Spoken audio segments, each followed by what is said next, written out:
Cześć, witajcie. Tu Małgosia z kanału Margaret Lejman. Ja jestem na świeżo po targach w Krakowie i tak króciutko chciałam Wam powiedzieć, co sobie z tych targów przywiozłam, a resztę nakręcę pewnie jutro, bo dzisiaj już nie ukrywam, jestem dość zmęczona. Była fajna atmosfera. Jedno mogę powiedzieć, że targi uważam za udane. Nie wiem, jak organizatorki to ocenią, no bo wiadomo, że trzeba brać różne aspekty pod uwagę, jeżeli się organizuje takie przedsięwzięcie. Natomiast ja z mojej perspektywy mogę powiedzieć, że targi były naprawdę bardzo przyjemne, bardzo udane. I teraz tak, oczywiście co sobie z targów przywiozłam. Wzięłam moją torbę od Mód. Tak, tu jest zakładka od włóczykijków Jarnmark krakowski. Tak, tu taką dostałam, jak coś zamawiałam, więc wiedziałam, gdzie trafić. No oczywiście śmieję się, bo ja Kraków, no tak sobie znam. To jest moje miasto od wielu lat. Tam kończyłam kilka szkół, więc znam. Ale tak, każdy, kto był, kto kupił bilet, dostał taki dziergnik na wstępie. Bardzo miła rzecz od włóczykijków. Tak. Tutaj sobie można zapisywać różne projekty. Tak się to zaczyna. Każdy artysta zaczynał kiedyś jako amator. Także rzeczywiście to prawda. Nie rodzimy się już takimi masterami w tym, co robimy. I tutaj spis treści i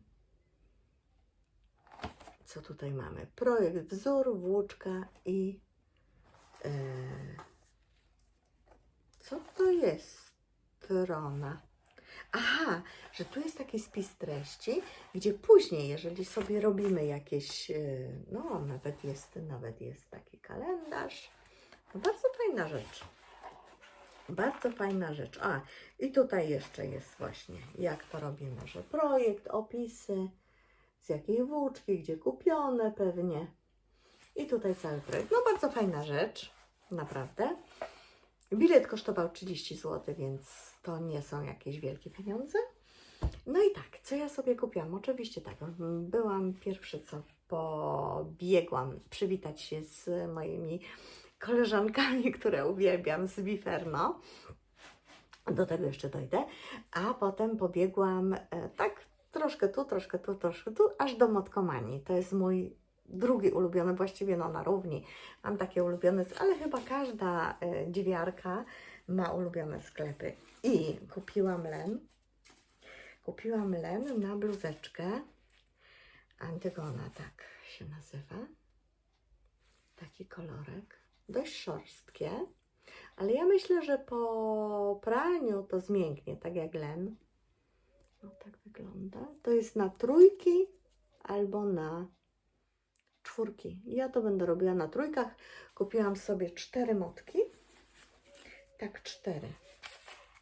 4 moteczki takie. Taki kolor. Podobno taki miałam sobie kupić. Ach, to w ogóle jeszcze dojdę do tego, bo była śmieszna sytuacja.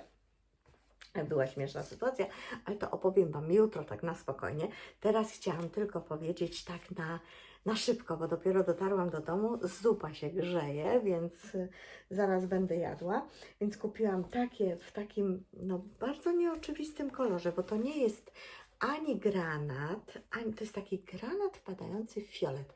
Tutaj to przekłamuje trochę i tu wygląda bardziej jak jeansowy, natomiast ten kolor ma taką domieszkę takiego fioleciku lekkiego, takiego, to jest zimny kolor, tak generalnie to jest zimny kolor.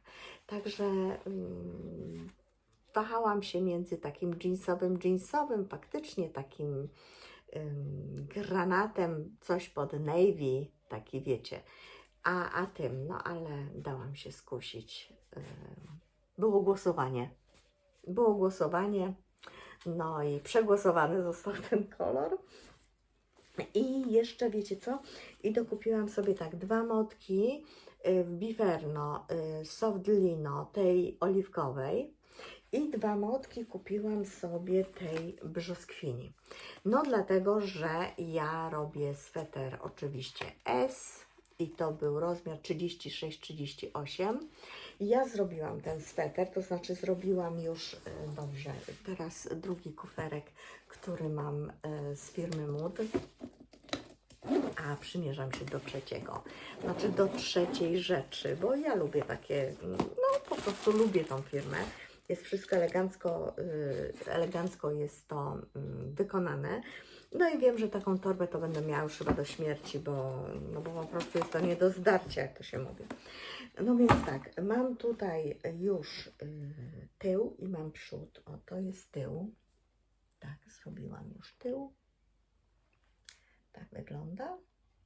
I zrobiłam do tego przód. Tak wygląda i mnie się wydaje, że to będzie za ciasne na mnie. A nie chciałabym też mieć tak opiętej tej bluzki, ona będzie ciasna. I ja ją muszę 10. raz spróć. ale wczoraj, dzisiaj przed wyjazdem jeszcze na te targi zrobiłam chusteczkę. Bo do tego projektu jest chusteczka, którą się wiąże tak fajnie, żeby był element dekoracyjny, ale i żeby nie wiało w szyję. Zaraz jeszcze raz sobie to zawiążę. Teraz sobie ciągnę. O, i taką chusteczkę sobie wydziergałam. W zasadzie nie dziergałam rękawów, bo chciałam zobaczyć, ile na taką chusteczkę wyjdzie włóczki.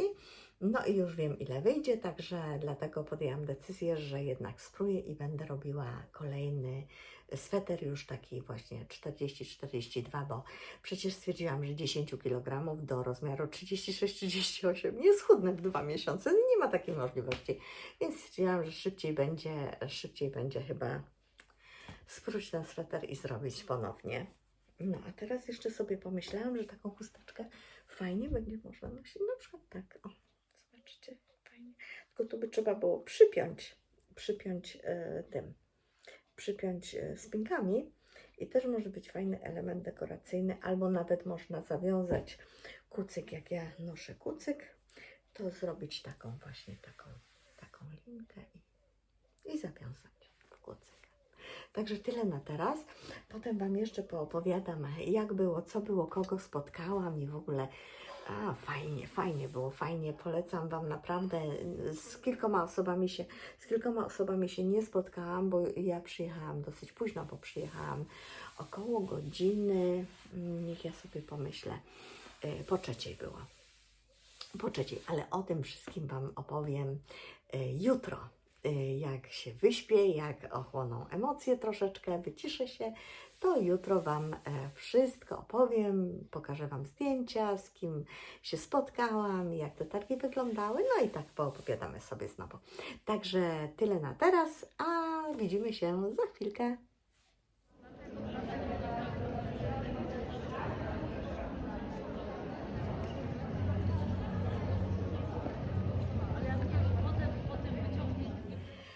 No więc witajcie z powrotem. Niestety nie dało mi się odpocząć, ponieważ miałam bardzo napięty dzień wczoraj. Dogrywam to nie w niedzielę, tylko w poniedziałek, dlatego że niedzielę miałam dosyć intensywną, jak każdą zresztą, a właściwie w większości.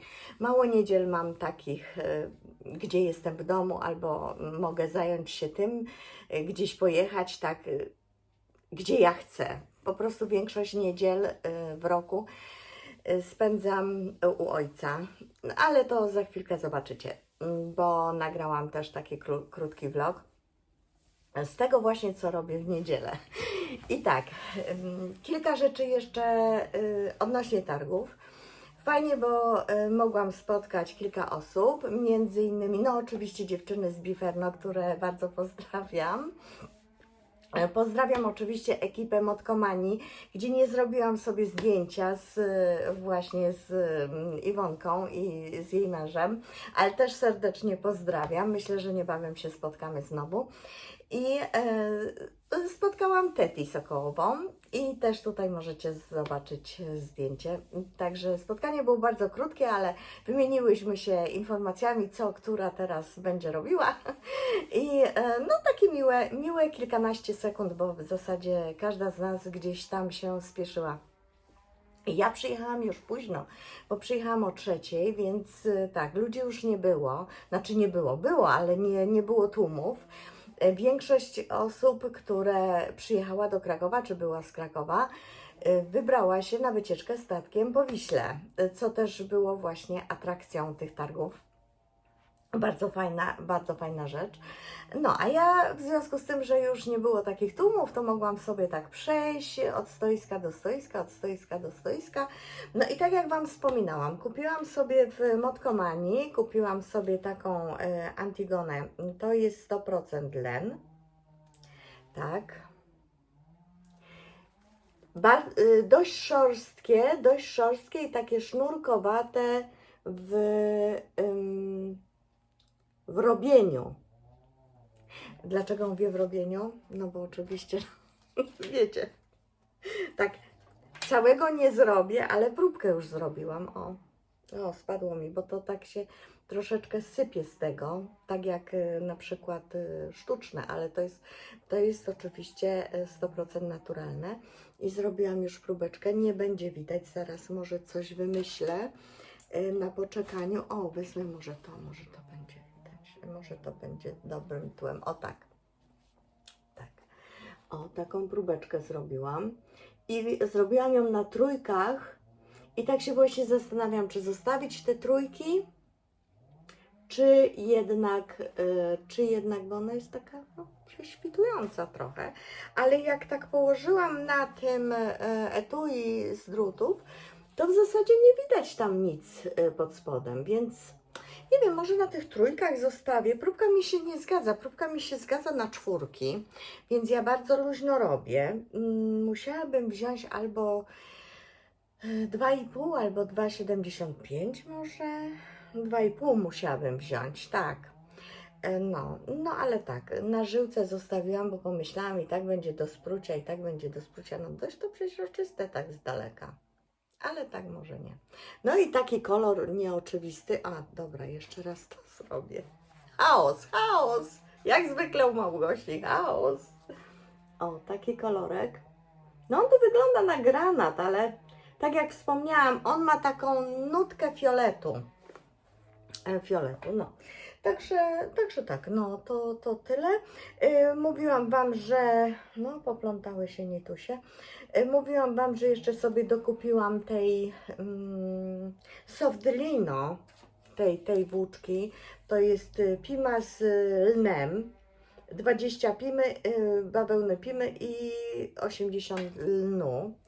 Zupełnie inna w robótce, bo taka mięciusia, taka jak taka bawełna z drzewa, wiecie, tak się, tak ją można, taki kłębuszek, kłębusio. 2 motki tego i 2 motki jeszcze tej oliwkowej.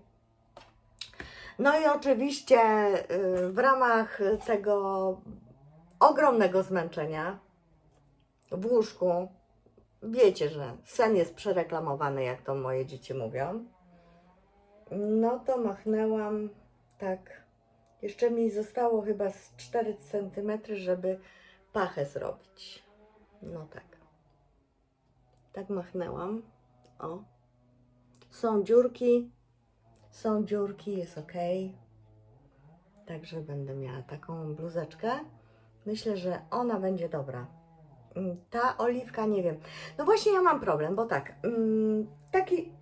aha, i jeszcze co sobie kupiłam. No dobrze, najpierw to, co sobie kupiłam, a potem o moich problemach. No więc tak, rok temu kupiłam sobie żyłki na targach w Gdańsku z Motkomanii. Takie żyłki, które się właśnie wkłada na oczka robótki, żeby móc przymierzyć. Tutaj się wkłada tą żyłkę na drut. O, to są żyłki silikonowe. Dobra, nie mam okularów, a udało się.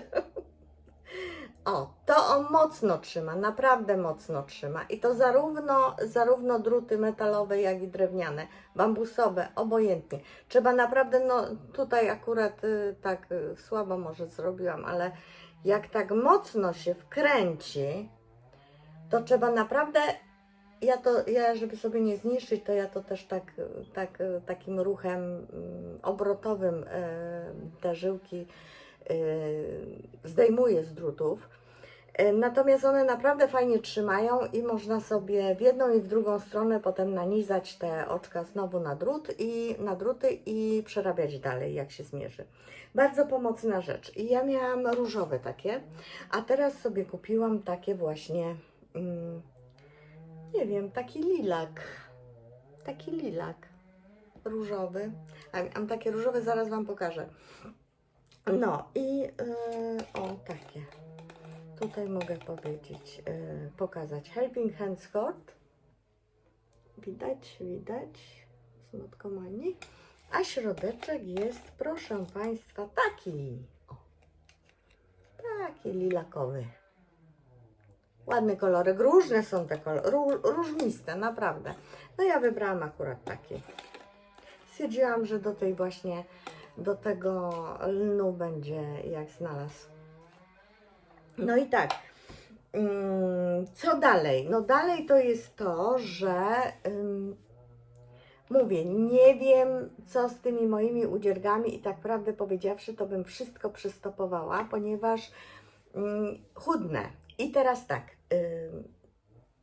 no trochę przybrałam, bo się ostatni tydzień tak objadałam, że naprawdę, no po prostu, ale to ze stresu. Ja jak byłam młodsza, to nie jadłam, potrafiłam całe tygodnie nie jeść, natomiast teraz, no, wchłaniam wszystko, co widzę i tak, ale i tak schudłam około 10 kg, nawet, no ponad 10 kg schudłam od zeszłego lata. W związku z tym, na przykład ta bluzka i ten sweter, który zaraz zobaczycie na nagraniu, bo założyłam ten komplet, pojechałam do taty i potem z Biełką jeszcze na spacer i tak dalej, zobaczycie za chwilę. To okazało się, że to jest na mnie za duże. Ja mam jeszcze w planach schudnąć no około 20 kg, ale powiedzmy te 10 to jest taki minimum. Nie maksimum, tylko minimum. I tak się cały czas zastanawiam, co robić. No bo jednak tak, no jak się chudnie, a robi się udziergi właśnie takie, no na ten rozmiar, który się ma, no to szkoda potem tej pracy, bo to trzeba spróć. Ja nie lubię sprzedawać, a poza tym, no wiecie, jaki rynek jest. No, panie, które robią, to sobie same zrobią. Trudno jest sprzedać taką rzecz ręcznie robioną. No i właśnie nie wiem, co zrobić, bo ten sweterek sobie robię rozmiar większy, a ten oliwkowy chyba zrobię do końca rozmiar mniejszy. I wtedy dopiero zobaczę, czy to rzeczywiście bardzo takie opięte jest. No nic, jeden zrobię w jednym rozmiarze, drugi zrobię w drugim rozmiarze, bo tak prawdę powiedziawszy, to nie mam trafionej próbki, nie mam trafionych drutów, nie mam trafionej włóczki, a uparłam się na softglue, no koniec, będę z tego robić, no więc mam problem. Ale nic to, zobaczę, co życie przyniesie i co czas przyniesie. Teraz jeszcze Wam chciałam króciutko opowiedzieć, bo już ten film będzie chyba bardzo długi, a nie chcę, żeby był bardzo długi. I jeszcze chciałam Wam powiedzieć o Concordii, którą skończyłam. Oczywiście nie skończyłam do końca. Kropkę kropkę na końcu zdania trzeba postawić w postaci zamykania ściągaczy metodą włoską. I tutaj mam problem i to duży problem, dlatego że nie znalazłam, właściwie znalazłam po długich poszukiwaniach jedyny tutorial, który do mnie wreszcie przemówił. Zazwyczaj korzystam albo z angielskojęzycznych tutoriali, jeżeli czegoś nie rozumiem takiego naprawdę trudnego dla mnie, albo z tutoriali Dagny Zielińskiej, no Iwony Erikson jeszcze, tak, oczywiście, ale z Dagny Zielińskiej też, ona ma takie krótkie tutoriale, więc można powiedzieć, że sama esencja polecam, ale w tym przypadku nie sprawdził mi się ten tutorial, ponieważ nie potrafię zapamiętać 5 ruchów. No, jeden ruch tam jest w 2 jakby takich częściach i to tak zrobiłam sobie, jak wiecie, te 100 oczek i miałam testować. No ale tak, jeżeli ja nie pamiętam, czy zrobiłam 3. czy 4., a już trzeba robić 5. Oczywiście sobie zwalniam i tak dalej ten tutorial, ale nie. Jedyny tutorial, który do mnie przemówił, to był tutorial, nie znam imienia tej pani. Kanał się nazywa Dziergam na wsi. Serdecznie pozdrawiam właścicielkę i prowadzącą kanału na YouTubie Dziergam na wsi, ponieważ to jedyna osoba, która naprawdę tak bardzo prosto, bardzo dokładnie i bardzo przejrzyście wszystko pokazała. No i tak, tu się oczywiście buchnęłam na początku, ale tutaj te 2, 4, 6, 8 oczek zrobiłam bardzo ładnie. Tak muszę się pochwalić. Jest to rozciągliwe. Także no, wyszło. Więc tą metodą będę zamykała oczka. A dlaczego sobie kupiłam te żyłki właśnie, drugi komplet? Bo w takim komplecie są 3 żyłki. I jedna długa, taka na obwód. Właśnie zaraz zobaczycie. No a 2 na rękawy. Ale ja muszę mieć 4, bo przecież jeszcze szyja, no i jak? I dlatego kupiłam też drugi komplet, bo tutaj miałam 3 żyłki, o jak widzicie, a na szyję mi brakło i nie mogę przymierzyć tego swetra, no bo żyłka jest za mała, ta z drutów, wzięłam tą z drutów. No i tak wygląda moja Concordia. Ja robiłam wersję tańszą, czyli z Dropsa, bo jeszcze był Bliss Pasquali i Pinta Pasquali, a ja robiłam z Flory i z Kitsilka. Także tak wygląda moja Concordia od Splotki, czyli Eweliny Wójcik. Już jest wzór dostępny, można sobie zakupić. Robi się bardzo prosto. Robi się najpierw karczek, bez rzędów skróconych. Tak pięknie jest tu wszystko wymodelowane, że ładnie ten sweterek ma dekolt wymodelowany. Przód jest bardziej podkrojony, tył jest mniej i ładnie się układa. Później robimy rękawy i później robimy korpus. Także polecam, fajny sweterek. A teraz biorę udział też w testach, ale już na innej zasadzie, taki test kal. O rany, teraz nie pamiętam jak się nazywa ten sweterek, chyba puf sweter, chyba tak. No, będziecie widzieć postępy. To znaczy, nie wiem, czy będę mogła pokazać, ale jak już zrobię, to taka bluzeczka. Bardzo, bardzo przyjemna, bardzo ładna i tylko z moheru. Tylko z moheru z Bliss od Pasquali. No tak, no to tyle. Zapraszam na część dalszą mojego vloga, takiego nietypowego. Będę cięła, bo widzę, że już się rozgadałam, 14 minut, prawie 15 minut gadam. No a chciałabym jednak wrzucić do internetu. Jeszcze o targach, tak na koniec. Targi były super. Myślę, że ta impreza w Krakowie wpisze się na stałe w kalendarz imprez krakowskich, jeżeli chodzi o targi włóczkowe. No nie tylko, ale o targi włóczkowe. Nie słyszałam, żeby ktoś był niezadowolony. Wszyscy byli bardzo zadowoleni, szczęśliwi. Mało tego, nawet poznałam 2 panie, które obserwują mój kanał. Było to takie niesamowite, bo wiecie tak, ja jestem znaną osobą w świecie patchworkowym i tak no już nie dziwiło mnie, znaczy zawsze mnie bardzo cieszyło. Szalenie cieszyło, ale już tak no nie dziwiło mnie, że ktoś podchodzi do mnie no i mówi, no bo ja Cię znam tam z YouTube'a i tak dalej. Jeździłam na targi przez wiele lat, na targi po Europie, całą Europę zjeździliśmy chyba. No i tak na początku to faktycznie to było takie dziwne. W Czechach tak miałam takie pierwsze spotkanie. Jedna pani podeszła do mnie i mówi: ach, ty mnie nie znasz, ale ja ciebie znam, bo ja tam kanał obserwuję i się dużo uczę i tak dalej. No było to szalenie sympatyczne. Za każdym razem jest to szalenie sympatyczne, że właśnie ktoś podejdzie i powie, że obserwuje kanał i że mnie zna. No a ja no siłą rzeczy no nie znam, no bo wiadomo, że nie mogę wszystkich znać, znaczy tak z obserwacji, prawda? Jeżeli ktoś subskrybuje kanał, no to ja nie wiem jak wygląda. No chyba, że znam osobiście, to jest inna rzecz. I fajne są właśnie takie targi, bo na tych patchworkowych targach też bardzo dużo osób poznałam osobiście właśnie przez prowadzenie kanału, bo osoby podchodziły i przedstawiały się i opowiadały, że właśnie no, są razem ze mną na tym YouTubie. Ale teraz nie spodziewałam się, bo raczej tak, no wiecie, to nie jest mój zawód. Ja inaczej do tego podchodzę. To jest moja pasja, moje hobby, takie teraźniejsze, z którego już chyba nie zrezygnuję, bo długo nie dziergałam. Znaczy, no tak przerwami, ale raczej no nie było to takie w trybie ciągłym, tak jak teraz.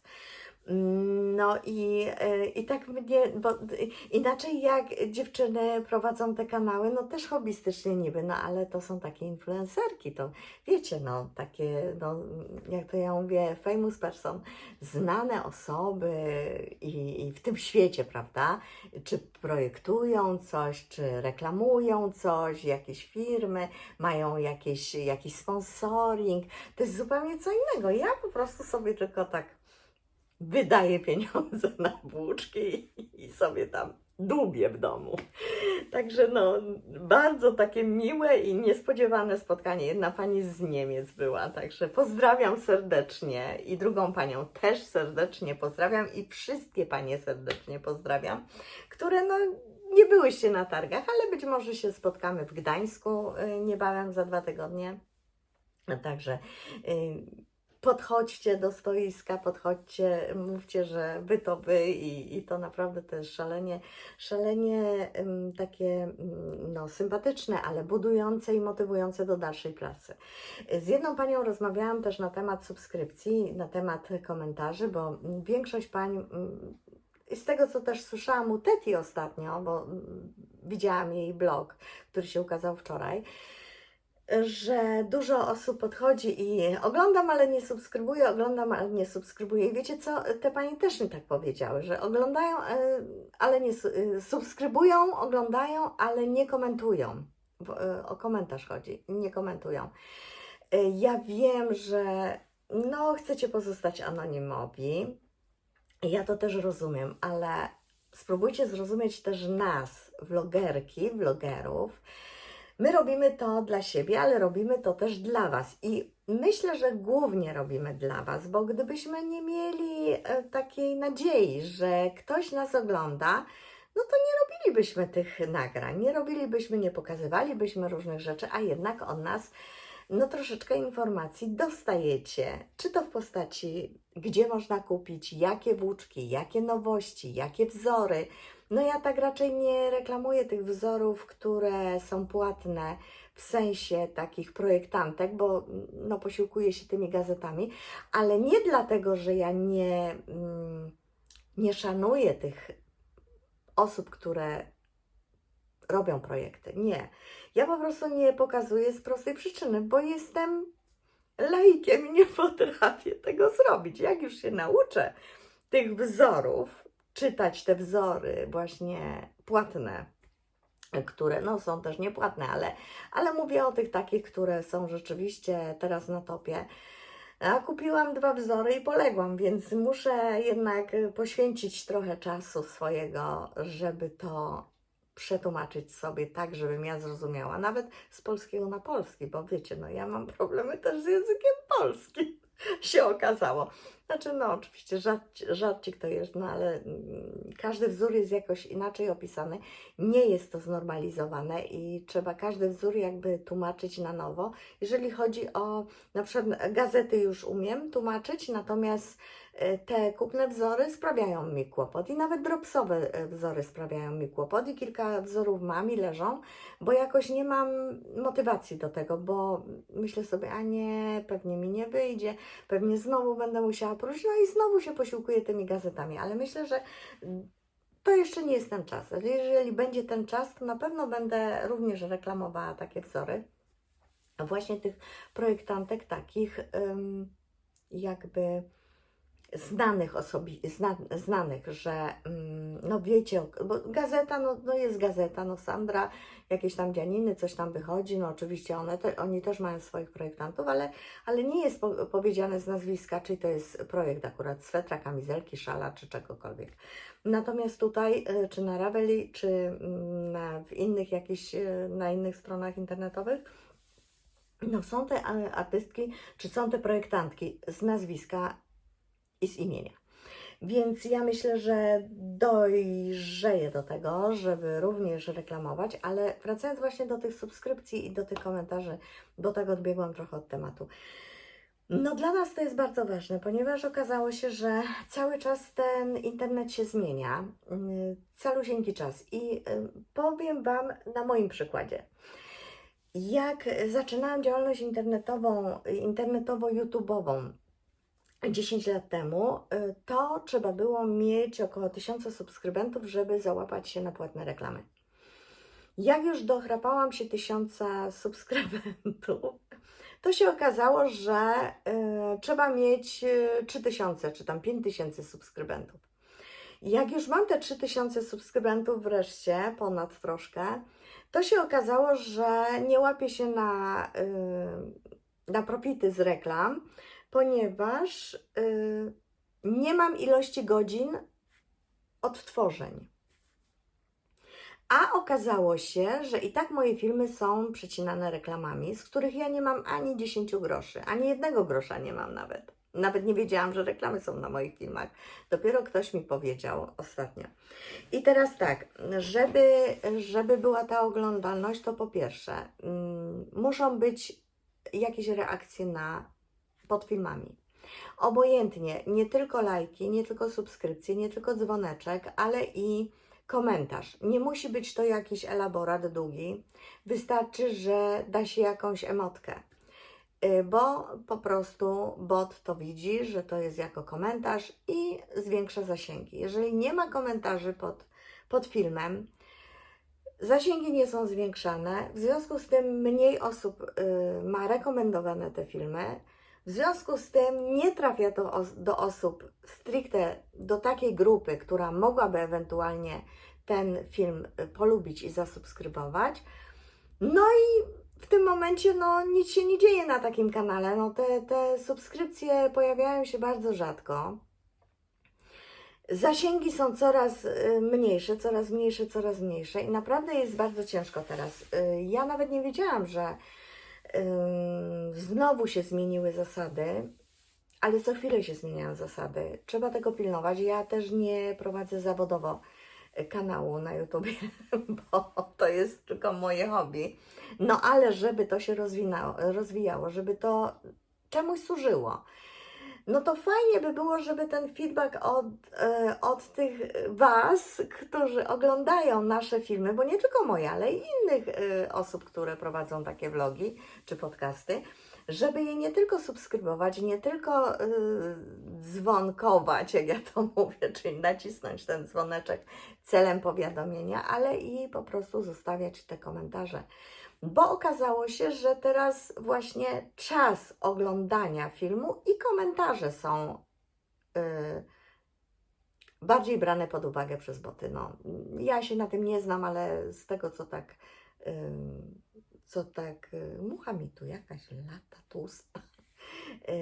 Z tego, co poczytałam w internecie, no to rzeczywiście tak to teraz wygląda, więc nie, że mnie zawsze się wydawało, że to jest takie żenujące, żeby prosić o te komentarze, o te lajki, o te subskrypcje.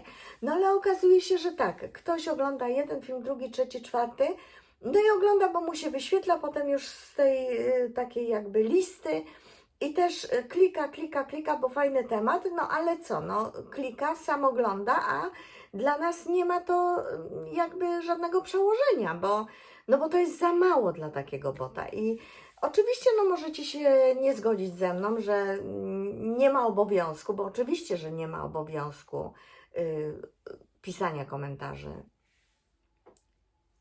we wszystkich kanałach, na wszystkich kanałach, jakie się ogląda. Oczywiście, że nie ma obowiązku. Ja tylko Wam chcę powiedzieć zasady, bo bardzo dużo osób nie wie o tych zasadach, że po prostu tak to w internecie wygląda. Ja oczywiście nie łudzę się, nie będę miała nie wiadomo jakiej ilości subskrypcji, ponieważ ja jakoś tak jestem, nie wiem dlaczego też. Może dlatego, że się przyznałam, że mam 60 lat, ale może moje treści też nie są takie ciekawe dla młodszych osób, ale ten przedział wiekowy, no ja mam taki mój przedział wiekowy, więc tak patrząc po moich znajomych, których mam, niewielu, ale mam, to oni w ogóle nie są zainteresowani internetem. Więc ten przedział tak 55 do 65 plus, który u mnie jest w tych statystykach, no to tu się nie ma co łudzić, że te zasięgi mi jakoś nie wiadomo jak wzrosną, no bo ta grupa wiekowa no nie jest tak związana z internetem jak na przykład, no powiedzmy 20-paro-30-latki.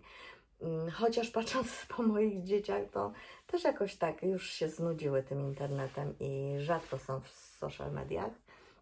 Chociaż jeden artysta i drugi artysta i powinien ten internet być jednak ich takim, no takim dodatkowym narzędziem, prawda, żeby się reklamować. No a jednak stwierdzili, że jednak co real, to real, no i real, tak.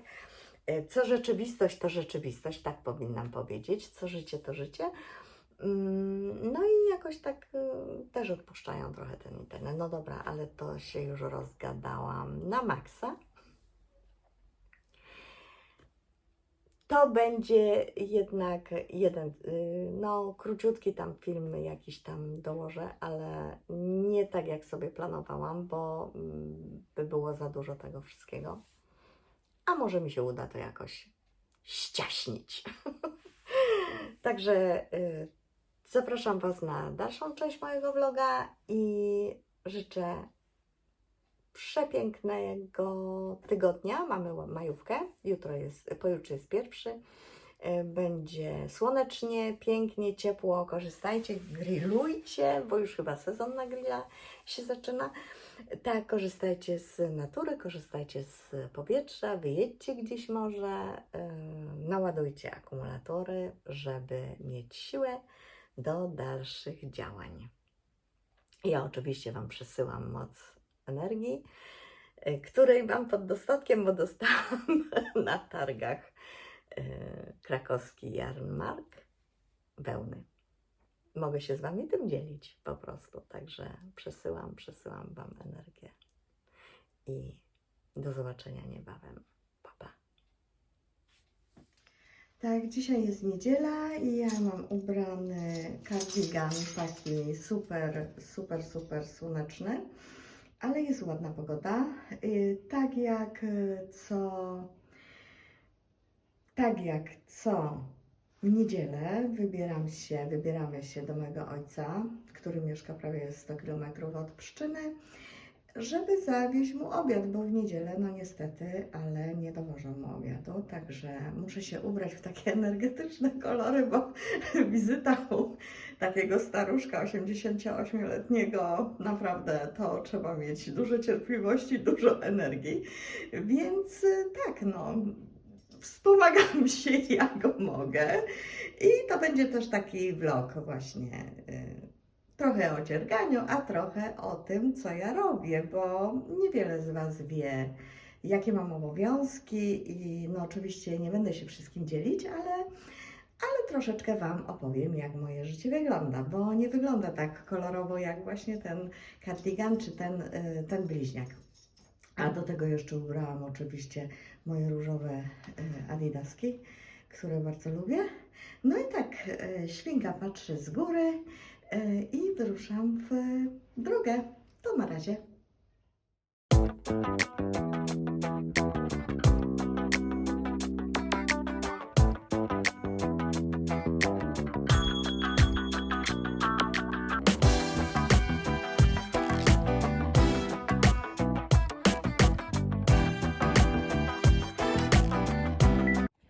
No, byłam u taty, dałam mu obiad i teraz po ciężkiej pracy zasłużyłam na dobry obiad ja. Moja ulubiona restauracja w Myszkowie, w moim rodzinnym mieście, w Domu Kultury. Restauracjony, pyszne placki z ziemniaczanem. Placki wjechały, także smacznego dla mnie. O, będę miała tutaj oczywiście koleżankę do jedzenia.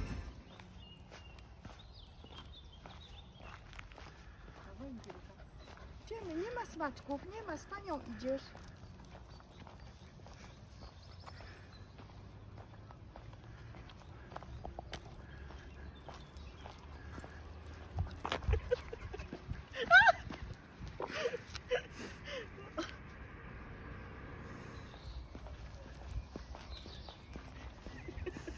Śmieszne?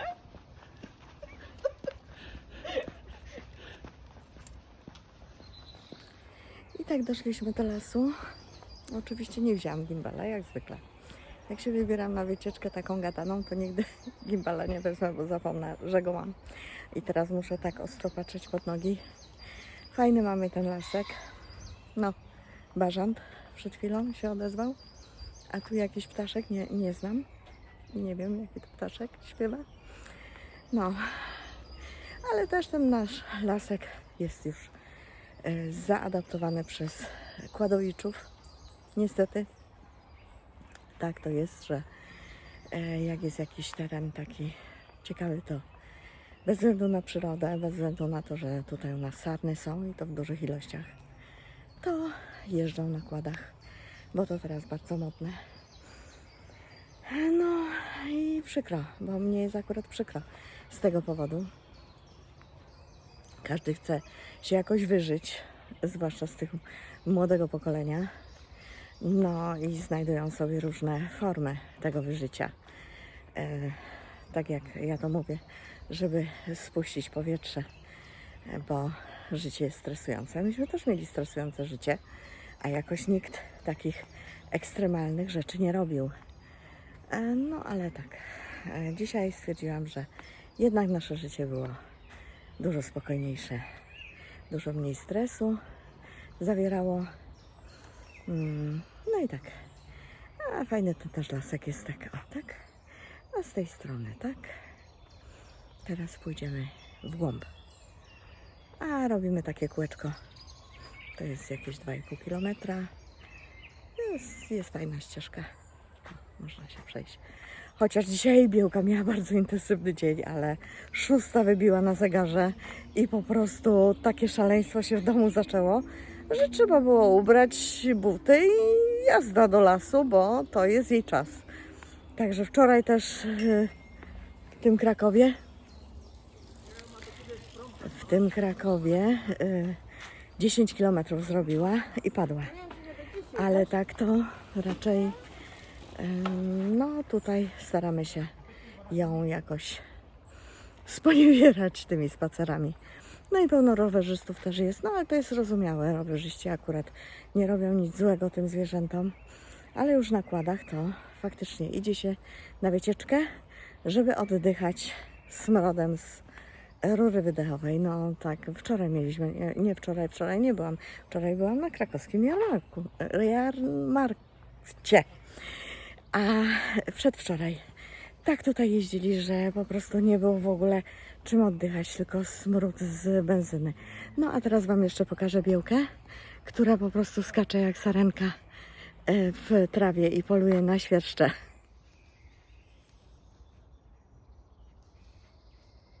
No ruszaj się.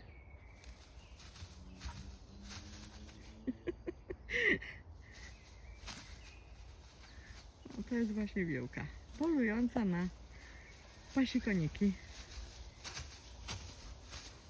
Nie jestem taka szybka jak ona. Białka, idziemy. Białka. Nie, tam są pasikoniki. To trzeba zapalować, a potem pełno kleszczy musimy wyciągać z jej futra. Jak sarenka. Mamy taką sarenkę. Mamy wszystko w jednym. Białka! Do mnie! Już, chodź! Będziesz ją gonił.